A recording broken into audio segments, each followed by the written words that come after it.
All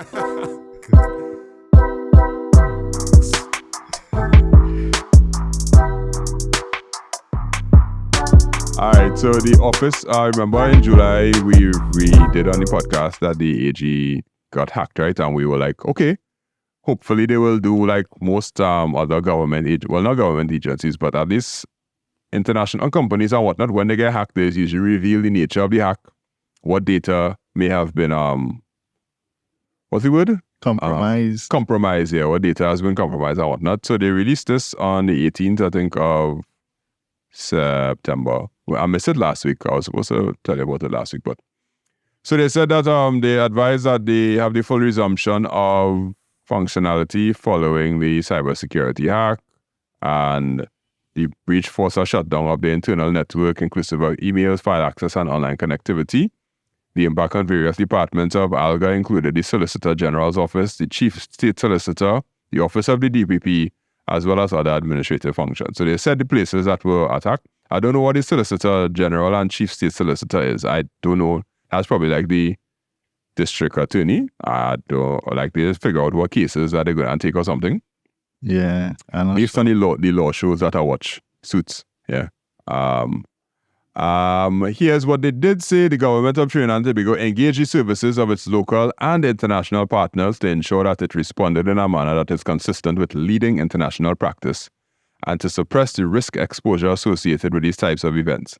An inter-ministerial response team collaborated with international experts in the field of cybersecurity and worked assiduously to recover data, restore and sanitize the operating systems, and significantly strengthen our resilience against further occurrences of this nature. That's all they say that was actually technical. The rest is just big words. They said recover data, restore and sanitize the operating systems.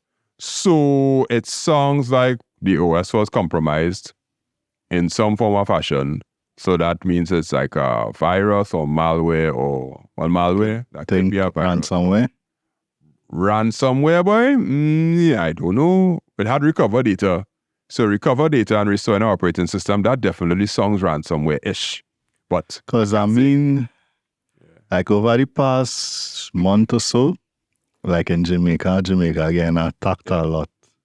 And I think one of their banks got attacked. Some people, I think it's NCB. So yeah, it seems like the Caribbean getting targeted. Not just Trinidad, but at least Jamaica as well. Because yeah. So when they say restore and sanitize the operating system, I know like sanitizing means you had to clean up bad stuff that's on the operating system. So it definitely get compromised. But what data they had to recover? Like if they had to shut down I don't know, like normally when you read like when these people get hacked LastPass get hacked. LastPass released a whole thing about the keys and the cryptography and the servers and this and all that kind of stuff. And it basically, you have to do that in order to maintain credibility because you had to prove to your stakeholders that the level of the hack, making sure. that it wasn't or if it was bad, what have you done to fix it or some kind of thing like that. And exactly what happened. And in this case, they ain't really telling you what type of data was compromised. Next thing, all my personal information out there, or your personal information out there, whatever type of information they have, so. I see a summary article, but so it's two. You could check this one first. So this one what's the headline on this one? The FSC report cyber breach. That is the Financial Services Commission. Wow. It experienced a cyber event in the media release on Wednesday. The FSC dedicated team also. Okay. They wish to assure staff, licensees, registrants, and other stakeholders that they may protect their personal information. Financial Services Commission, that's what I mean. I was like, that why it's looking like, it have a coordinated effort to attack. Let me see this next one. Check the other one is not loaded, or loaded, yeah. immigrations and customs get hacked. Visitors load. Paying entry fee for free service. Well, with the Gleaner website, boy, jeez. Like, somebody help the Jamaica Gleaner. Gosh. It's spanning the whole page.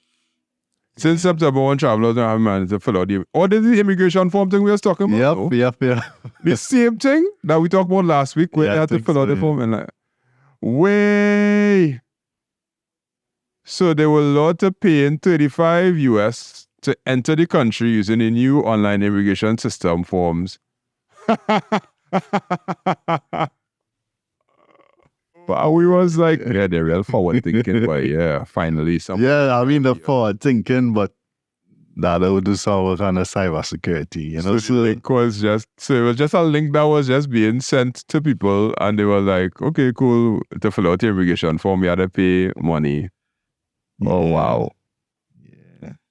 I found out because my dad, who was traveling on Friday, asked me to fill out the form. When I went on, it asked me about a company luggage, passport number, email address, pretty much everything that is on the form.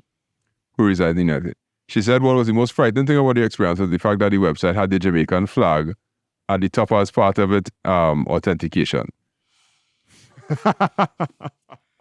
Yeah, I mean, all of this is just to highlight, that the importance of cybersecurity. In the past, you probably would have got away with doing the minimal, but clearly I think it have a coordinated effort to launch attacks at at people in the Caribbean and whatever. So before you that think, is the US or the attack in Europe or bigger, larger countries, but they're attacking us. Because, they're saying, all right, these people are going to start to put in technology now, and they're more than likely not going to do it properly. So they're like low-hanging fruit.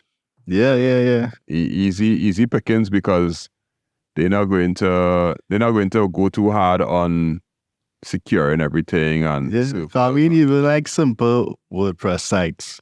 When I look, it's almost 100 attacks a day. And some of these sites is like not really high traffic sites, try to hijack it and do stuff like this, take your links and do real social engineering and stuff with it, So again, there's brute force it real hard around these parts. I guess brute force is the most simple attack that they could find, the most common. Like brute force get let's call it a rainbow table, and then just start to try passwords like crazy until they get through. So I mean, not just government agencies. If you're doing your businesses, everybody need to take a closer look at the cybersecurity. Yeah, that's true. That's true. We might have a cybersecurity specialist on in a few episodes from now. These are some little talking points. Yeah. We'll put up these things because one of them I think does work for works in CARICOM, so we'll get to that.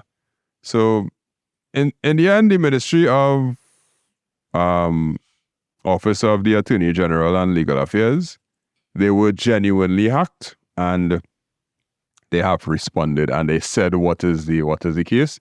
I am not confident in the disclosure that was given, but this is probably like a first, because I'm sure plenty things happened in the past and not a word was said.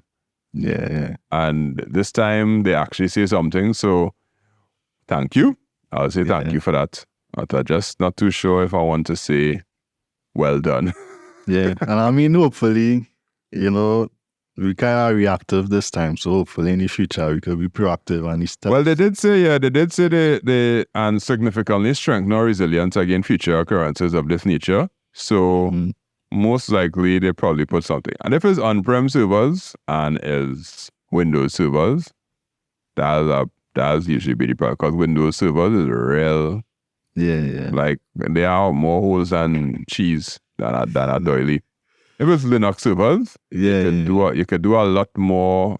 It have more tools to lock down a Linux server than a Windows server. Yeah.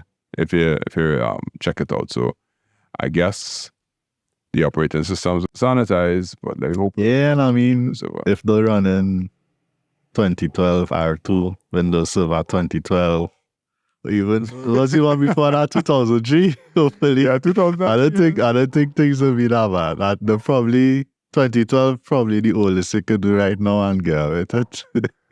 You really feel I'm positive that our 2023 server, our server 2023 is still running somewhere. 2003.